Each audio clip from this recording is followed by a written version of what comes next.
We were discussing strong induction in last lecture. We have seen one example and its proof, and we have started discussion on second example. You might remember this. We played a game in which there are two match boxes, each containing same number of matches.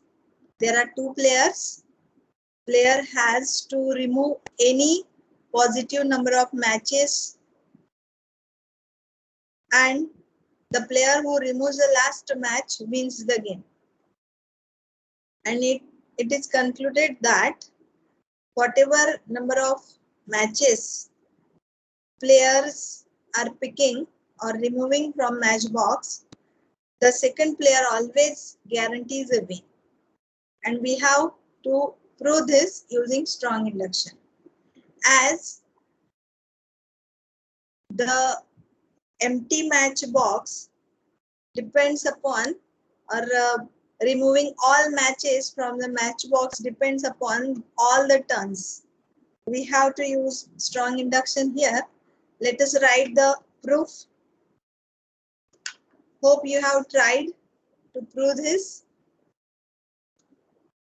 Any one of you tried to prove this example using strong induction? Can you tell me how to prove?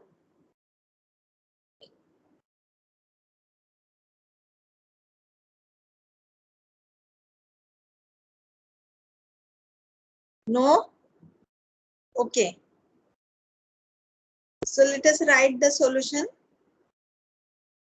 We have to write the proposition statement first.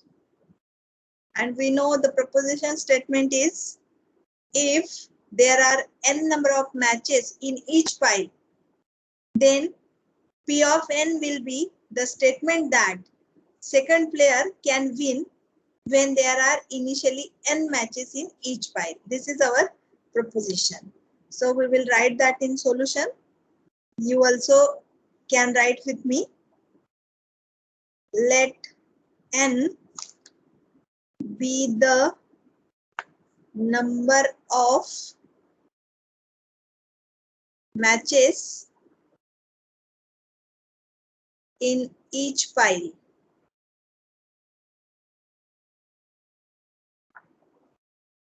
And let P of n is the statement that the second player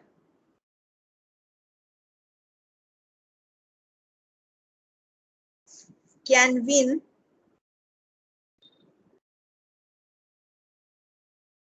when there are initially n matches in each pile. This is our statement. Now we want to write basis step. Can any one of you suggest what should we write in basis step?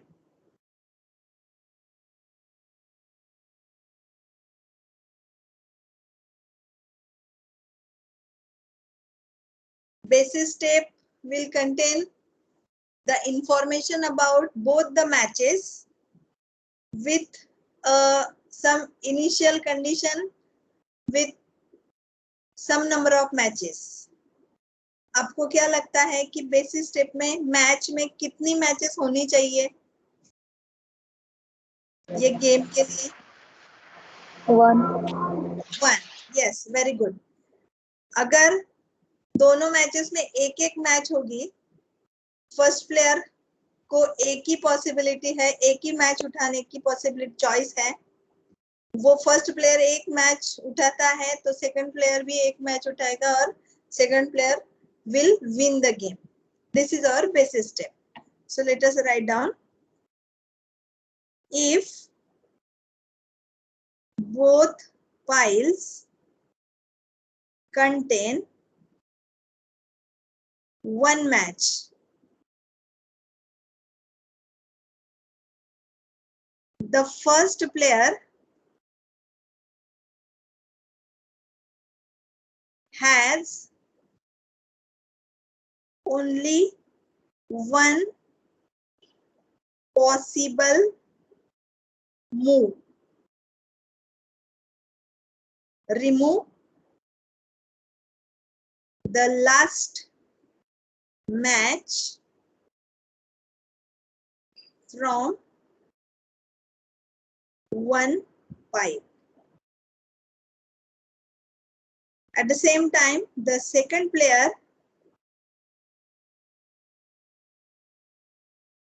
can remove the match from the other pile.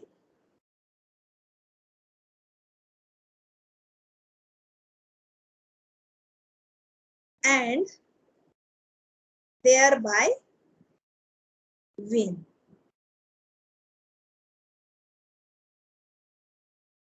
Okay.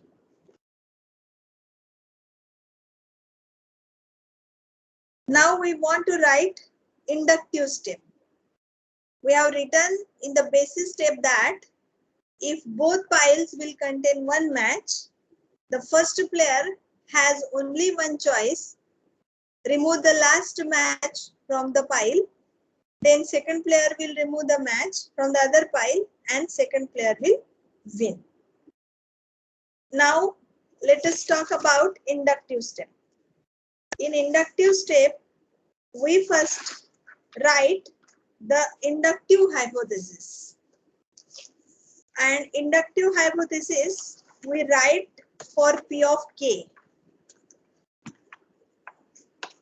Okay, so what will be inductive hypothesis in this case?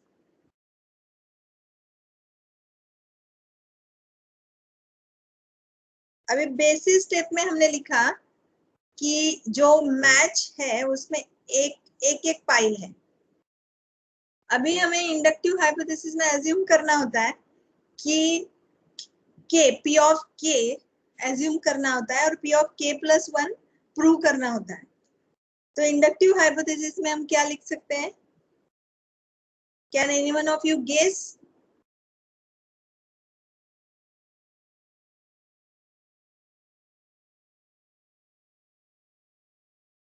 In inductive hypothesis, we can write that suppose both the piles contain J matches. Both the piles will contain J matches. और ये जो J है, इसकी जो value है, ये आएगी 1 और K के बीच में. तो 1 के लिए हमने ऑलरेडी प्रूव कर दिया है. और ये वैल्यू J लेस देन और इक्वल्स टू K आएगी. तो J की वैल्यू 2, 3, 4, 5, 7, 20, 100 अप टू K. ये हम इंडक्टिव हाइपोथेसिस एज्यूम करेंगे और फिर हम ये प्रूव करेंगे कि ये जो स्टेटमेंट हम लिख रहे हैं वो K+1 के लिए भी ट्रू है. We want to show it for K+1. So how to write inductive step? Descriptively, we have to write, suppose that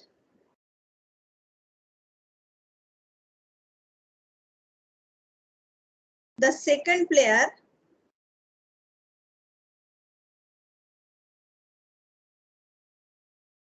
can win any game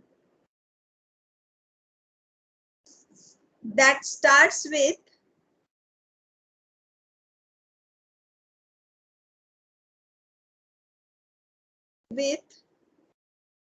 two piles of J matches for 1 less than or equals to J less than or equals to K. And what we want to show? We want to show that second player can also win when each pile contains k plus 1 matches. We write the second statement like this. We will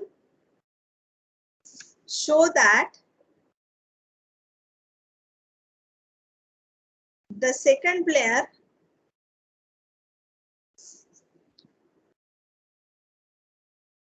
can also win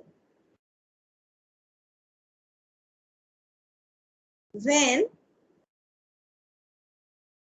each pile contains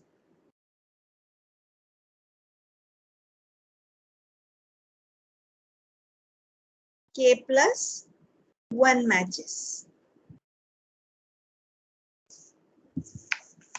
Okay.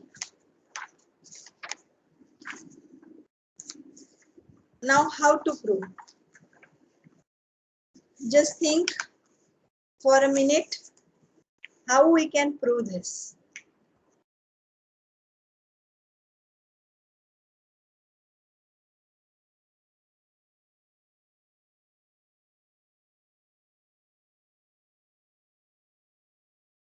Okay.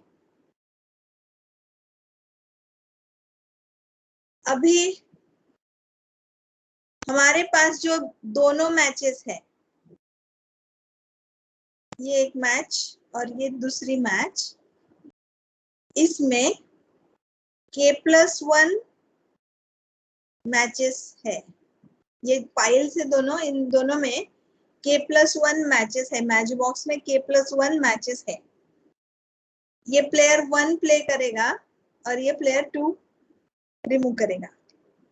अब legal move for player 1 will be removing some number of matches. For example, say J,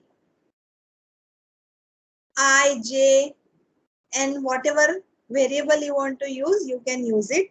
Let us try to use a variable J. पहले player ने J matches remove किए। अब J matches remove किए तो ये जो पहली मैच बॉक्स है, इसमें कितने मैच रहेंगे, बाकी रहेंगे? अगर हमने J रिमूव किए तो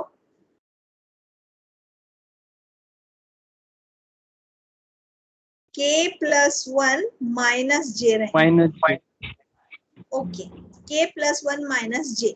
j की वैल्यू कुछ भी हो सकती है। ओके, j की वैल्यू कुछ भी हो सकती है। कुछ भी मतलब कहां से कहां तक? अगर किसी प्लेयर को लगता है कि मुझे नहीं उठाना है तो वो 0 उठाएगा। किसी प्लेयर को लगता है कि मुझे सारी की सारी उठा लेनी है तो वो k plus 1 उठाएगा। तो j की जो वैल्यू है ये दोनों के बीच में ही रहेगी। अब 0 हमने अलाउ किया नहीं है, क्योंकि अगर 0 किया तो हर बार वो गेम बढ़ता चला जाएगा। इसलिए हम 0 लेस देन और इक्वल टू नहीं कहेंगे। एटलीस्ट एक तो उसको उठानी ही पड़ेगी और ये पूरी की पूरी उठानी है, इसलिए हम उसको लेस देन और इक्वल टू कर सकते हैं। तो ये जो j है इसकी वैल्यू इस लिमिट में रहेगी। तो जब प्लेयर 1 ने ये मैच रिमूव किया इस पाइल में से j, तो हमारे पास नंबर 1 मैच बॉक्स में इतनी मैचेस बाकी है और दूसरे में इतनी बाकी है, k plus 1 ही बाकी है। अब सेकंड प्लेयर कुछ रिमूव करेगा, whatever number is, let us consider it again j. You know j is a variable, can take any value between 0 to k plus 1.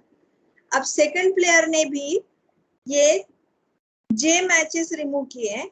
अभी दोनों मैच बॉक्स में कितनी मैचेस बाकी है? इसमें भी अभी k plus 1 minus j। Okay, इसमें भी k plus 1 minus j है और इसमें भी k plus 1 minus j है। j की वैल्यू 1 to k plus 1 रहेगी, ये हमें पता है। j की वैल्यू 1 से लेकर k plus 1 तक की रहेगी। अब आप ये दोनों जो वैल्यूज हैं इनको अगर आपने ठीक से देखा k+1 माइनस जे, अब जब नेक्स्ट टर्न आएगी तब ये गेम शुरू होगा इन नंबरों से, 1 में इतनी और 2 में इतनी। ओके, तो अगर आप ये देखते हो कि k+1 माइनस जे मैचेस इसमें है, k+1 माइनस जे मैचेस इसमें है, अभी हम भूल जाते हैं k+1 को, सिर्फ ये ध्यान में रखते हैं कि हमारे मैच बॉक्स में इतनी मैचेस है, और जब टर्न आती है फर्स्ट प्लेयर की तो ये गेम फिर से शुरू हो गया, isn't it? आप ऐसा बोल सकते हो ना कि ये गेम फिर से शुरू हो गया। Yes ma'am. सिर्फ डिफरेंस क्या है कि अभी हमारे मैच बॉक्स में k+1 माइनस जे मैचेस है, isn't it? अब अगर आप ये k+1 माइनस जे देखते हो तो k+1 माइनस जे की वैल्यू सबसे छोटी 1 है। ओके, अगर मैंने 1 यहाँ पर रखी तो k+1 माइनस 1 सिर्फ k आ जाएगा, तो इसमें k और इसमें सम नंबर रहेगा। कंसिडर कर लो j की जो सबसे स्मॉलेस्ट वैल्यू हम रिमूव करने वाले ये 1 ही है, तो यहाँ पर भी k रहा, तो ये हमारा इंडक्टिव हाइपोथेसिस है। हमने एज्यूम किया है कि k मैचेस के लिए ये प्रूव हो गया है, या एज्यूम किया है कि सेकंड प्लेयर ऑलवेज विंस। तो जब k+1 था उसमें से हमने जितने भी मैचेस रिमूव किए हैं, जो वैल्यू मैचेस की, अब जो नंबर मैचेस का रहेगा बॉक्स में वो k+1 से कम ही रहेगा, isn't it? जे की कोई भी वैल्यू ली, 2 ली, 5 ली, 10 ली, व्हाटएवर, ये जो वैल्यू ली सब्ट्रैक्शन के बाद मैच बॉक्स में k+1 से कम ही नंबर ऑफ मैचेस रहेंगी, और k+1 का इमीडिएट स्मॉल नंबर कौन सा है, k, और ये तो हमारा इंडक्टिव हाइपोथेसिस है जो हमने एज्यूम करके रखा है, इसलिए हम बोल सकते हैं कि k+1 के लिए भी ये प्रोपोजिशन ट्रू है। Okay, this is the way we have to prove. अब ये जो मैंने आपको यहाँ बताया ये सेंटेंसेस में हमें अभी लिखना है। Have you written this inductive step? Yes, ma'am. Okay, otherwise I will remove all the text.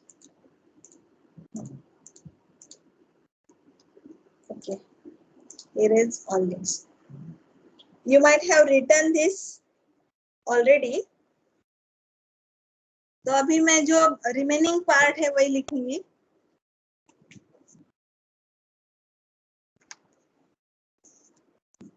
कहाँ तक लिखा था हमने? कंटेंट्स k+1 मैचेस तक ना? Yes, ma'am. Yes, ma'am.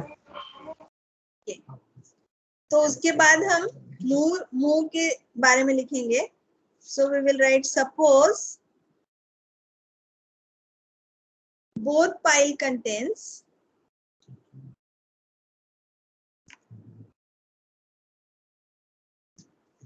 k+1 matches.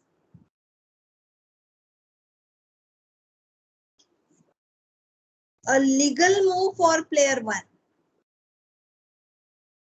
Legal move for player 1 would be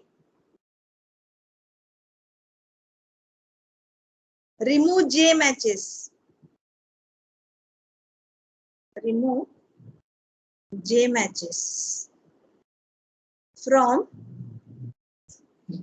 one pile.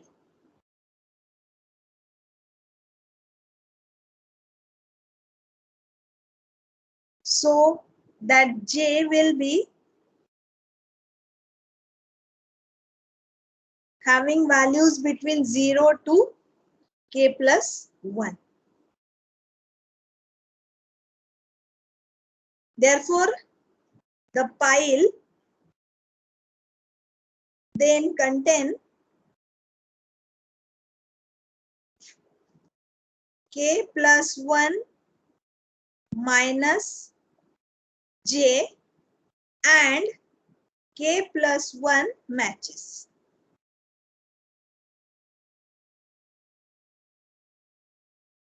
Now we will talk about second player.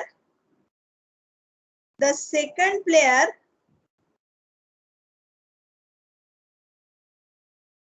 can now remove j matches from the other pile.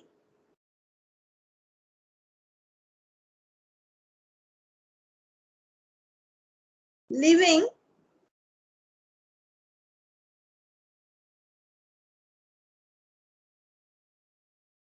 two piles of k plus 1 minus j matches. अभी आपको एक बात ध्यान में रखनी है यहाँ पर कि हमने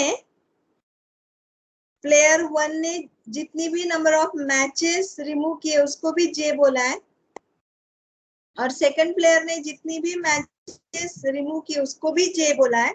इसका मतलब ये नहीं है कि दोनों सेम नंबर ऑफ मैचेस उठा रहे हैं, दोनों different number of matches remove कर सकते हैं। जे इज अ वेरिएबल और जे की वैल्यू 1 से लेकर k plus 1 तक हो सकती है। तो जे में 1 2 3 4 कुछ भी रहेगा, इस जे में भी 1 2 3 4 कुछ भी रहेगा। वेरिएबल हमने जे दोनों जगहों पर सेम यूज किया है क्योंकि हमें ये आसानी हो ये लिखने में कि दोनों में k plus 1 minus j, otherwise हमें हमेशा ऐसे लिखना पड़ेगा k plus 1 minus j and k plus 1 minus k और minus I something। तो इसी के लिए ये j और j दोनों जगह पर लिखा है। इसका मतलब ये बिल्कुल नहीं है कि दोनों प्लेयर्स को सेम नंबर ऑफ मैचेस उठानी है, इसका मतलब ये नहीं होता है। So you should keep this thing in mind. So यहाँ पर k plus 1 minus j matches बाकी हैं।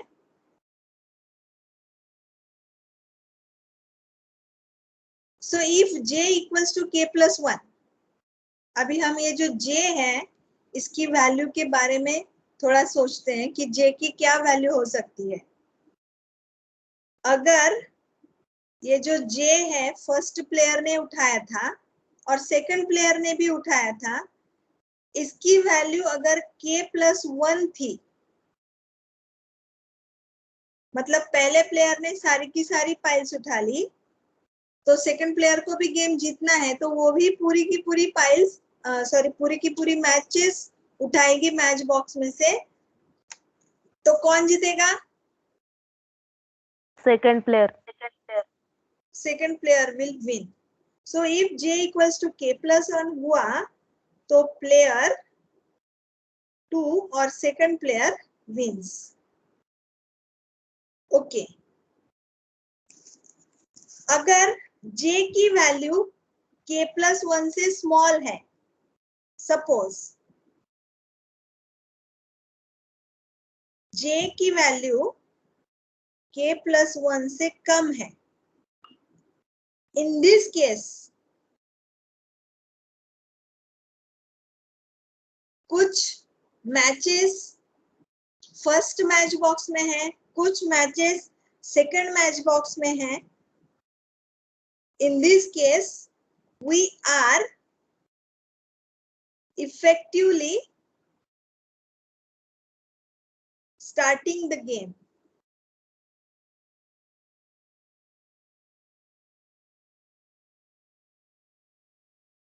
With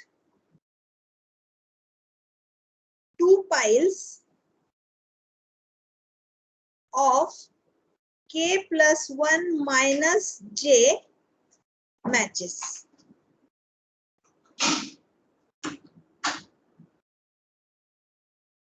And since 1 less than or equals to k plus 1 minus j is less than or equals to k. Therefore, by inductive hypothesis, player 2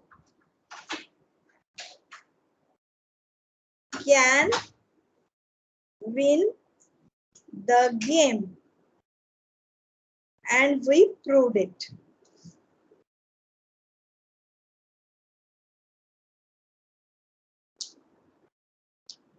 Is it okay?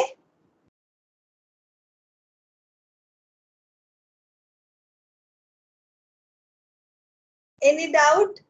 Any statement which you did not understand?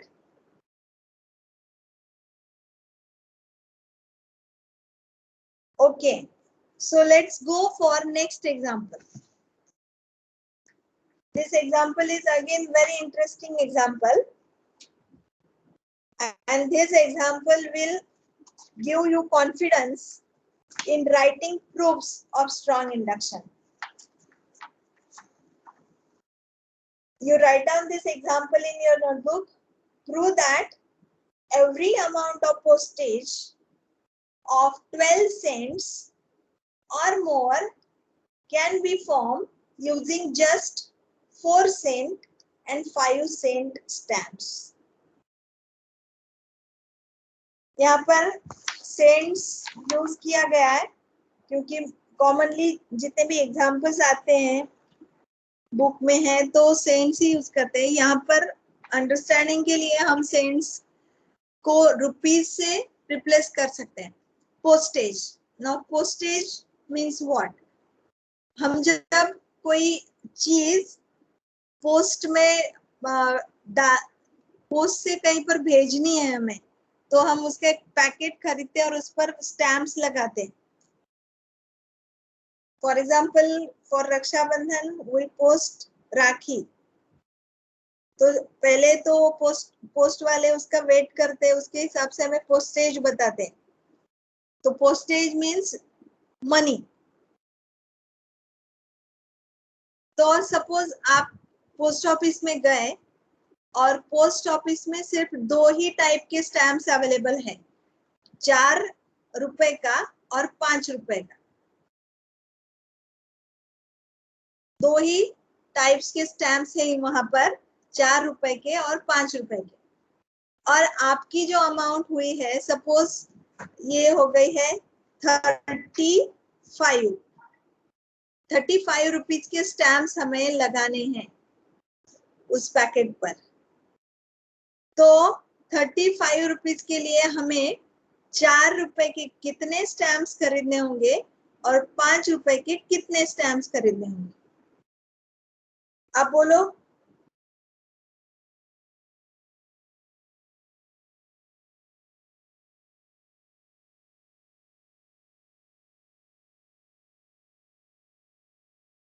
आप सिर्फ 5 रुपए के 7 stamps खरीदोगे और वो 7 के 7 stamps लगा दोगे, फिर भी ये पोस्टेज बन जाएगा. और आपको अगर लगता है कि कुछ 4 रुपए के और कुछ 5 रुपए के लगाने हैं, तो 4 के कितने लगाओगे और 5 के कितने लगाओगे? तो हमने 4 के 5 के 3. हाँ, और 5 के 3.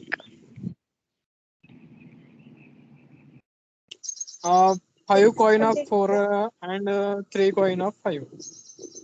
5 के 3 लगाएंगे. ओके, सो ये 15 हो गया और ये 35. करेक्ट. तो ये कैसे निकाला? एक्चुअली हमने 35 में से हमने पहले 4 सब्ट्रैक्ट किए, कितने आ गए? 31. फिर से 4 सब्ट्रैक्ट करके देखते हैं, तो ये आ जाएंगे हमारे 20. How much? 27, 8, 9, 10 and 11. सो फिर 4 सब्ट्रैक्ट करते हैं, कितने आ जाएंगे? 23. उसके बाद और 4 सब्ट्रैक्ट करते हैं, ये आ गए 19. 1, 2, 3, 4 और 4 सब्ट्रैक्ट करते हैं, ये आ गए हमारे 15. ओके 15. अभी यहाँ से अगर हमने 4 सब्ट्रैक्ट किए तो बचेंगे 11, और 11 के लिए हमारे पास 4 और 5 की कोई एडिशन नहीं होती है, मतलब हमारे पास 4 और 5 के स्टैम्प है और 11 का पोस्टेज हम नहीं बना सकते, इसलिए हम यहाँ से 5 का खरीदेंगे, फिर 10 बाकी है, फिर 5 का खरीदेंगे, फिर 5 बाकी है, और ये करेंगे तो 0 हो जाएगा। मतलब हमने 4 रुपए के 1, 2, 3, 4 और 5 स्टैम्प्स खरीदे, और 5 रुपए के हमने 3 स्टैम्प्स खरीदे, तो हमें 35 का पोस्टेज मिल गया। ओके, सो ये मेथड अब आपके ध्यान में आ गई। अभी ये हमारा एग्जाम्पल क्या बोलता है कि कोई भी पोस्टेज जो 12 सेंट्स के ऊपर का है, 12 रुपए के ऊपर का है, सपोज इन आवर केस 12 रुपए से ऊपर का, 13, 14, 15, 99, 251, 345, whatever, ये जो पोस्टेज हमें बनाना है, जो स्टैम्प्स हमें खरीदने, तो सिर्फ और 4 और 5 रुपए के स्टैम्प्स भी होंगे पोस्ट में, फिर भी चल जाएगा। What do you think? 12 से कम नहीं, 11, 10, 9, ये नहीं, 12 और 12 के ऊपर की, ये अगर पोस्टेज हमें चाहिए तो सिर्फ 4 और 5 रुपए के स्टैम्प्स खरीदने से हमारा पोस्टेज कंप्लीट हो सकता है। ये स्टेटमेंट पर आप बिलीव करोगे क्या? ऐसा कोई नंबर बताओ मुझे 12 से ग्रेटर देन, जिसका पोस्टेज हम 4 और 5 सेंट के स्टैम्प से नहीं बना सकते।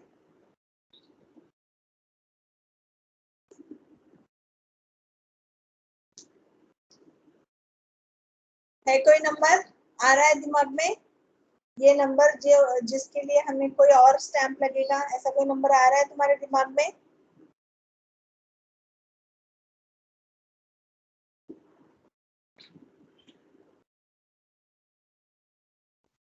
मैम 38। ओके 38।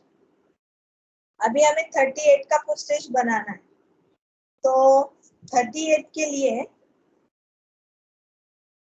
हमारे पास सिर्फ 4 और 5 के हैं स्टैम्प्स, तो हमें 4 के कितने खरीदने पड़ेंगे और 5 के कितने खरीदने पड़ेंगे कि 38 बनता है या नहीं बनता है? ढूंढो आप, 4 के कितने लोगे और 5 के कितने लोगे। मेथड मैंने यहाँ पर दी है। 5 के 6 कॉइन और 4 के 2। 4 के अगर मैंने 2 लिए और 5 के 6 लिए, तो ये 8 + 30 हो जाएगा और 38 बन जाएंगे। बन सकता है। आप 4 के ज्यादा और 5 के कम वैसे भी कॉम्बिनेशन कर सकते हो, मतलब 38 का पोस्टेज तो बन गया। कोई और नंबर बताओ।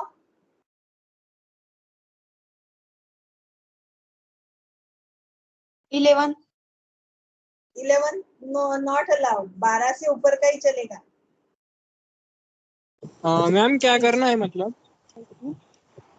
हमें प्रूव करना है कि every amount of postage of 12 rupees or more can be form using just 4 or 5 cent stamps. Postage means amount, amount है, पैसे है, रुपीज है।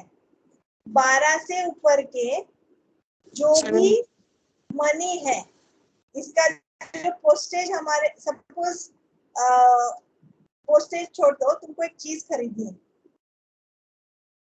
वो आती है सपोज तुम्हारी 149 की, और तुम्हारे पास सिर्फ 4 और 5 रुपए के नोट है। ओके, दो नहीं, नहीं मैम, ट्रू सॅटिस्फाय तो करेगी वो मॅम कंडिशन. प्रत्येकाच्यासाठी, प्रत्येक कंडिशन साठी. Agree? Yes, ma'am. Yes, ma'am. I'm 17. Ma'am. Ma'am 13 ये क्लास नहीं मैम, मैं agree नहीं हो रहा. 17 लेके देखते हैं, 17 लेके देखते हैं, 13 टू 13 कॉइन लेके ऑफ अभी ये तो देखो 17 का देखो, 17 टू रुपए कॉइन ऑफ बनानी 5 है। नहीं, 3 coin of 4 and 1 Okay, coin of 5. ये हो गए तुम्हारे 12 और 1 5 coin of 5 8, ये हो गए 17, ये तो बन गया। 13 का देखना है, and 2 coin of Coin 4 of- and 1 coin of 5. 2 coin. ये भी बन गया। तो ऐसा कोई नंबर आएगा आपका कि जो ये 18 मैम। 18, ओके। बोलो कितने 4 रुपए के लोगे और कितने 5 रुपए के लोगे? 4 into 2 5 के 2, 4 into 2 2 into 5 5 24. 4K2. 4 into 2 5 into 2 हो गया ये 8 और ये 10, ये भी हो गया। 22. मैम 15 15 लेके देखते हैं और फिर 22 भी लेकर देखते हैं। 15 के तो आपको पता है 5 के 3 में ही हो जाएगा काम। 22 का हाँ। बोलो।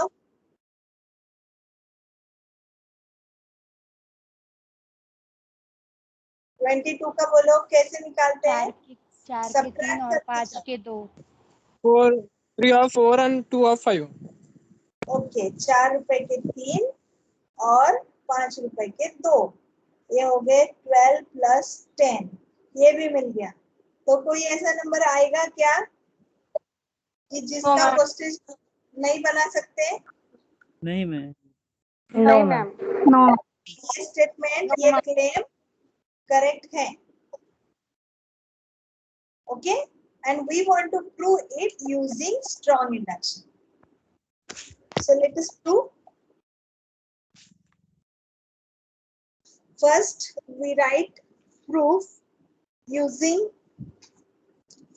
a solution with a proposition, and the proposition is let P of n be the proposition that postage of n cents can be formed using 4 cent and 5 cent stamps. अभी हमें बेसिस स्टेप लिखनी है, तो यहाँ पर basis step के लिए हम क्या करेंगे, जैसे हमने कुछ एग्जांपल्स लिए थे यहाँ पर, जो रैंडमली आपने नंबर बताया था उसके हमने पोस्टेज निकाले थे, वैसे हम बेसिस स्टेप में क्या करेंगे, इस बार एक ही नंबर से मान नहीं लेंगे, 3-4 केसेस से हम लोग मानेंगे कि सच में बनता है। तो कहाँ से शुरू करना पड़ेगा हमें? P of 12 से शुरू करना पड़ेगा, क्योंकि ये सबसे पहला पोस्टेज है।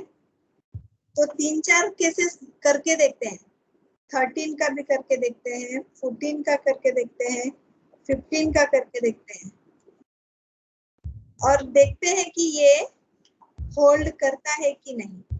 अभी हमें P of 12, postage of amount 12 बनाना है, तो इसके लिए हम कितने स्टैम्प्स, कौन कौन से स्टैम्प्स यूज करेंगे 12 के लिए? Only 4. 3 2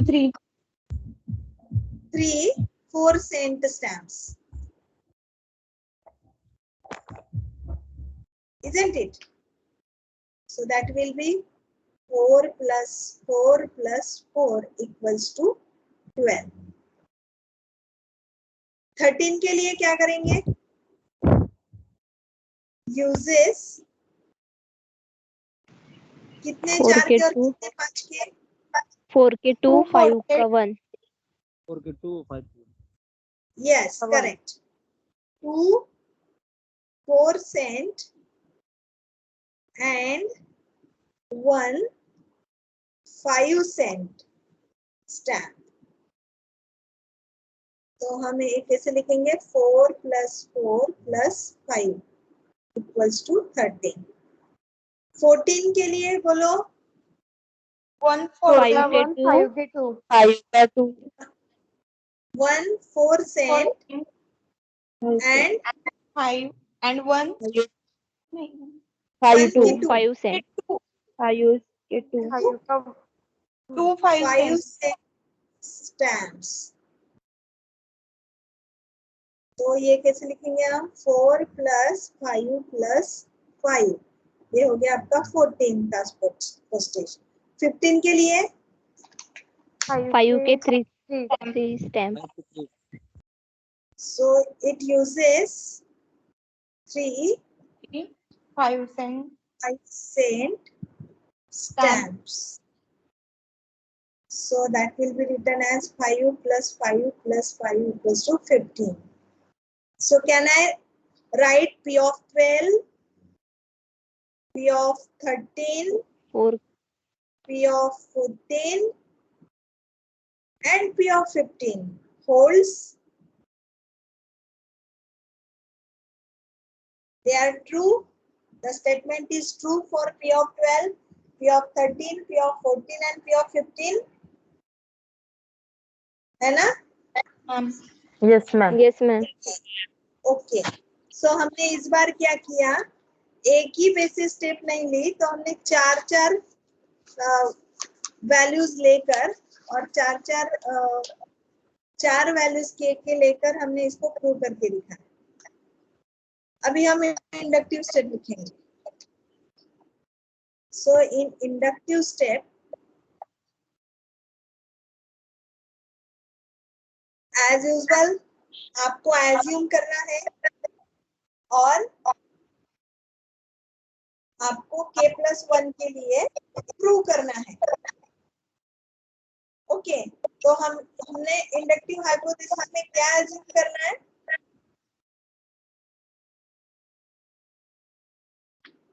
P of K P of k, तो कैसे लिखेंगे उसको? The inductive hypothesis is P of k और अगर एक P of k को डिस्क्राइब करना है तो कैसे लिखोगे? Every amount of postage for k cents or more for 12 or k up to k cents can be formed using just 4 cent and 5 cent stamps. Okay ये हमारा इंडक्टिव हाइपोथेसिस है और हमें शो क्या करना है? जो शो करना है वो हम यहाँ लिखेंगे। We need to show how we can construct k+1 cent postage. How to construct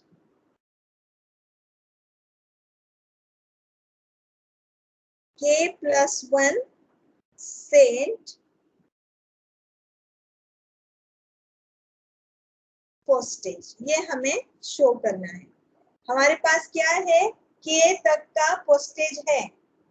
Inductive hypothesis states that we can construct k cent postage using just 4 and 5 cent stamps. Inductive hypothesis क्या है हमारा? We can construct or assume that we can construct k cent postage using 4 and 5 cent stamps where k is greater than or equals to 12. ये हमारा inductive hypothesis है। अभी हमने already कुछ base cases prove किए हैं, 15 तक हमने प्रूव किए हैं। ओके सो हम ये जो k+1 है उसको एज्यूम करेंगे कि ये 16 से ऊपर का है या 16 है। So will write it like this, since we have already proved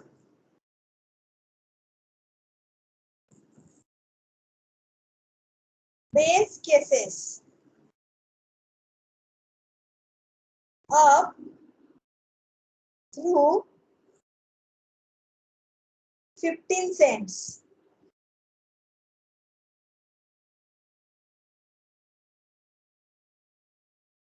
We will assume that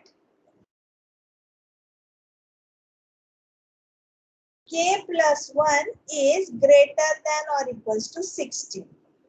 हमने 12 से लेकर 15 तक ये ऑलरेडी प्रूव करके दिया है. तो जो k plus 1 है ये हमारा 16 या ग्रेटर देन 16 हो सकता है. तो हम क्या करेंगे, इसको ऐसे लिखेंगे यहाँ पर, since k plus 1 greater than और इक्वल्स टू 16 है. और हमारा फॉर्मूला क्या बोलता है कि हम ईच टाइम 4 को सब्ट्रैक्ट करते हैं, सब्ट्रैक्ट करके करके जाते हैं और जो नंबर आता है उससे हम सोचते हैं कि अरे इससे अगर हम अटक जाएंगे कहीं पर तो फिर 5 से स्टार्ट करते हैं. ऐसा हम लोग नॉर्मली मेथड यूज करते हैं. तो हम क्या करेंगे, ये दोनों साइड में से 4 को सब्ट्रैक्ट करेंगे. ये है हमारा k plus 1 माइनस 4. यही हमारी मेथड है स्टैम्प चूज करने की. तो पहले 4 लेंगे, फिर कितना बचा, फिर 4 के लेंगे, फिर कितना बचा, फिर 4 के लेंगे, फिर कितना बचा, और फिर डिसाइड करेंगे कि कितना 5 के लेना है. इसलिए हमने k plus 1 माइनस 4 किया. तो ये 4 दोनों साइड से माइनस करना पड़ेगा. तो 16 माइनस 4 12 आ जाता है. ओके. तो k plus minus 4 greater than और इक्वल्स टू 12. तो हमारा इंडक्टिव हाइपोथेसिस क्या बोलता है कि k तक तो ये ट्रू है. तो k plus 1 माइनस 4 ये आपका k से स्मॉल हो जाएगा ना. तो ये हमारा इंडक्टिव हाइपोथेसिस में ऑलरेडी आ जाएगा. तो हम ऐसे लिखेंगे, so by the inductive hypothesis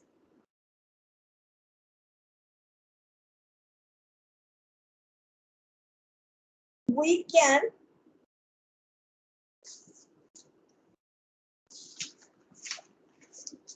can construct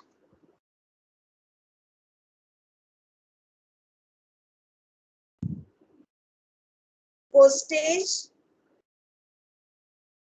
for k plus 1 minus 4 cents using M4 cent stamps and N 5 cent stamps for some natural numbers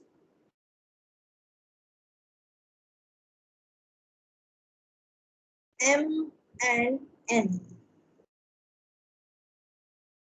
जैसे हम लिखते थे ना, 4 लिखते थे multiplied by 3 plus 5 multiplied by 2 और पोस्टेज निकालते थे. तो ये जो 3 और 2 है ये हमारा M और N है. M एंड N ये नंबर है. तो 4 सेंट के हमने M स्टैम्प्स लिए और 5 सेंट के हमने N स्टैम्प लिए और ये सब मिला के हमारा पोस्टेज बन गया k plus 1 minus 4. ऐसे हमने लिखा है क्योंकि इंडक्टिव हाइपोथेसिस क्या बोलता है कि ये k अमाउंट ऑफ पोस्टेज के लिए ये ट्रू है. इसीलिए k plus 1 minus 4 ये k के आसपास आता है तो इसके लिए ये ट्रू है. ऐसा हमने अज्यूम कर लिया. Let me add one more blank side here.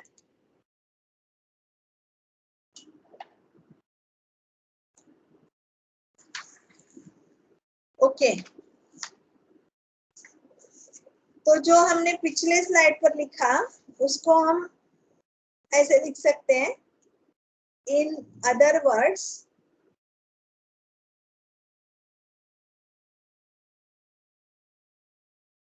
k plus 1 minus 4 ये जो पोस्टेज है ये हमने 4 सेंट के M और 5 सेंट के N स्टैम्प्स खरीदे तो ये आ जाएगा हमारा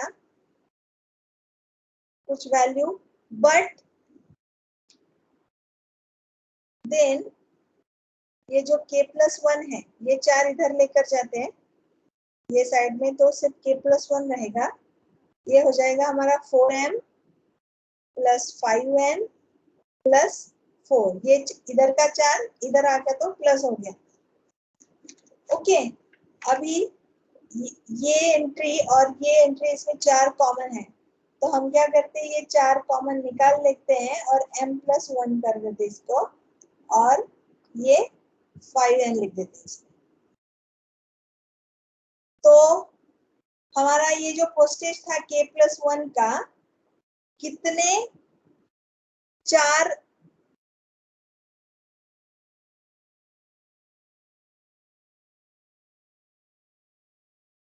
ये जो पोस्टेज था हमारा k+1 का, ये पोस्टेज कितने 4 सेंट के स्टैम्प्स लिए हमने?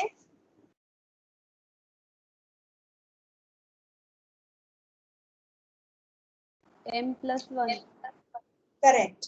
और कितने 5 सेंट्स के लिए? n तो बन गया पोस्टेज k+1, बन गया पोस्टेज। yes ma'am. m और n नंबर है और वो नंबर 1 से इंक्रीज कर रहे हैं हम लोग सिर्फ, तो इसका मतलब है k+1 का जो पोस्टेज है ये some arbitrary amount of 4 and some arbitrary amount of 5 can be used to construct the postage, मतलब ये हमारा प्रूव हो गया। So we can write that, so we can construct k+1 cents of postage using m+1 4 cent stamps and n 5 cent stamps। वहां पर m और n क्या है? नेचुरल नंबर्स है, तो m में 1 ऐड कर दिया तो वो भी नेचुरल नंबर ही आएगा। And which is what we needed to show, which is what we needed to show। अब पीछे जाकर ये पूरा प्रूफ देख लेते हैं। क्या किया पहले, बेसिस स्टेप में 15 तक प्रूव कर दिया, उसके बाद हमने एज्यूम कर लिया कि ये k+1 का पोस्टेज बनता है, सॉरी k का पोस्टेज बनता है और k+1 के लिए हमें प्रूव करना है। फिर हमने बोला कि हमने ऑलरेडी 15 तक कर दिया है तो 16 से ऊपर का ही करना है, k+1 तक करना है, तो फिर 16 लिया और 4 को सब्ट्रैक्ट किया और फाइनली उसमें लिखा कि m और n नेचुरल नंबर्स आते हैं, हम लोग वैसे ही फॉर्मूला यूज करके कैलकुलेट करते हैं। और यहाँ पर हमने आकर बता दिया कि k+1 cents of postage can be formed using m+1 4 cent stamps and n 5 cent stamps. This is the way we proved it. Now you take this as an homework. ये स्लाइड का आप स्क्रीनशॉट ले लो, ये homework है आपका। इसमें हमने क्या किया है कि एग्जाम्पल दिया है जो बताता है let p of n be the statement that a postage of n cents can be formed using just 3 cent stamps and 5 cent stamps. Part of this exercise outlines a strong induction proof that p of n is true for all integers n greater than or equals to 8. अभी पिछला सा example था उसमें क्या दिया था, prove that every amount of postage greater than or equals to 12 or 12 and more can be formed using just 4 cent and 5 cent stamps. ऐसा था. इसको क्या बोला है, ये एग्जांपल में इसको P of n बोल दिया है और पोस्टेज को n बोला है और बाद में बताया कि n की वैल्यू 8 या 8 से ग्रेटर हो सकती है. तो ये सेम एग्जांपल है. उसमें क्या बोला था कि 12 से ऊपर का पोस्टेज 4 और 5 के स्टैम्प से बनेगा. यहाँ पर क्या बोला है 8 और 8 से ऊपर का पोस्टेज 3 और 5 सेंट के स्टैम्प से बन सकता है. तो आपको प्रूव क्या करना है, P of 8, P of 9 और P of 10 ट्रू करके बताने. तो जैसे हमने P of 12, P of 13, P of 14, 15 किया था, वैसे आपको यहाँ पर P of 8, P of 9 और P of 10 को ट्रू करके बताना है. उसके बाद आपको इंडक्टिव हाइपोथेसिस लिखना है इसका. What is the inductive hypothesis of a proof by strong induction that P of n is true? उसके बाद आपको वो लिखना है कि आपको क्या प्रूव करना है. What do you need to prove in the inductive step of a proof by strong induction that P of n is true for all integers n greater than or equals to n? फिर आपको inductive step complete करनी है यहाँ पर और वो inductive step k greater than और equal to 10 के लिए करनी है, क्योंकि 8, 9 और 10 दिया तो आप 11 भी कर सकते हो यहाँ पर. और आपको ये फाइनली प्रूव करके बताना है कि ये स्टेटमेंट ट्रू कैसे है. मतलब सेम एग्जांपल है, जो पिछला एग्जांपल हमने देखा वो सेम एग्जांपल है. यहाँ पर स्टैम्प्स बदल गए 3 और 5 के हैं और अमाउंट बदल गई 8 से ऊपर की है और ये क्वेश्चंस पूछे गए हैं, इसके आंसर्स मतलब प्रूफ है. And here we have completed strong induction. In the next lecture, we will study well ordering. Next lecture हमारा फ्राइडे और सैटरडे को है, जो 1:30 इस टाइम पर है. और एज हमने देखा कि मैथमेटिकल इंडक्शन के लिए भी हमें 2 या 3 लेक्चर्स लगे थे. स्ट्रॉन्ग इंडक्शन के लिए भी 2 लेक्चर्स लगे थे. और अगर हमें कंटिन्यू 2 लेक्चर्स मिल जाते तो उस 2 लेक्चर्स में एक एक टॉपिक अच्छे से कंप्लीट होता है. तो इसलिए मैंने सर से रिक्वेस्ट की थी. Let me stop recording first.